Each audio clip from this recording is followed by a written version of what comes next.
പ്രിയങ്ക ഗാന്ധിയുടെ ബാഗിനെ ചൊല്ലിയാണ് ഇപ്പോൾ പുതിയ വിവാദം. പലസ്തീൻ ഐക്യദാർഢ്യം പ്രഖ്യാപിക്കുന്ന ചിത്രം പതിച്ച ബാഗുമായാണ് പ്രിയങ്ക ഗാന്ധി കഴിഞ്ഞ ദിവസം പാർലമെന്റിലെത്തിയത്. കോൺഗ്രസ് കുടുംബം എന്നും തൂക്കുന്ന പ്രീണന ബാഗാണ് ഇതെന്നായിരുന്നു ബിജെപിയുടെ പരിഹാസം. അതൊരു പ്രഖ്യാപനമായിരുന്നു. പലസ്തീൻ ജനതയോടുള്ള ഐക്യദാർഢ്യ പ്രഖ്യാപനം. മുറിച്ച തണ്ണിമത്തൻ ചിത്രവും ഒലീവില കുത്തിപ്പിടിച്ച പ്രാവും മാത്രമല്ല, പലസ്തീൻ എന്ന വലിയ എഴുത്തും ആലേഖനം ചെയ്ത തോൾസഞ്ചി. ഇന്ത്യയുടെയും കോൺഗ്രസിന്റെയും എക്കാലത്തെയും നിലപാടിന്റെ ആവർത്തനം. കോൺഗ്രസ് നേതാവും ഇന്ദിരാഗാന്ധിയുടെ കൊച്ചുമകളുമായ പ്രിയങ്ക ഗാന്ധി ഇത് ചെയ്യുമ്പോൾ മറ്റൊരു ചരിത്രം കൂടി ഓർമ്മിക്കപ്പെടും. അവർ എന്റെ മൂത്ത സഹോദരിയാണ്. പ്രധാനമന്ത്രി ഇന്ദിരാഗാന്ധിയാണ് ഇങ്ങനെ വിശേഷിപ്പിച്ചത് മറ്റാരുമല്ല, പലസ്തീൻ വിമോചന പോരാളികളുടെ എക്കാലത്തെയും ഏറ്റവും വലിയ നേതാവും PLO ചെയർമാനുമായിരുന്ന Yasar അറാഫത്താണ്.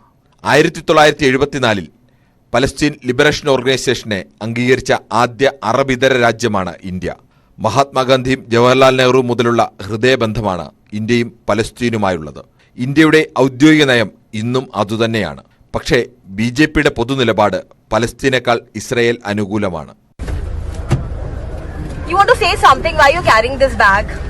I've said many times what my beliefs are regarding this. And if you look at my Twitter handle, all my comments are over there. They say that they parliamentarians can't carry this. Who's going to decide what clothes I wear now? Who's going to decide that? That's typical patriarchy, that you decide what clothes women wear also.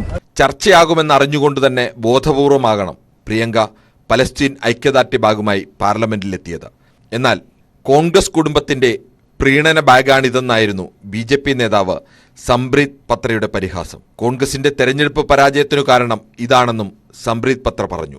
മുസ്ലിം രാഷ്ട്രീയമാണ് കോൺഗ്രസിന്റേതെന്ന BJP ആരോപണത്തിന്റെ പശ്ചാത്തലത്തിൽ ഇത് വരും ദിവസങ്ങളിൽ വിവാദവും ചർച്ചയുമാകുമെന്ന് ഉറപ്പ്. Political desk, news 18.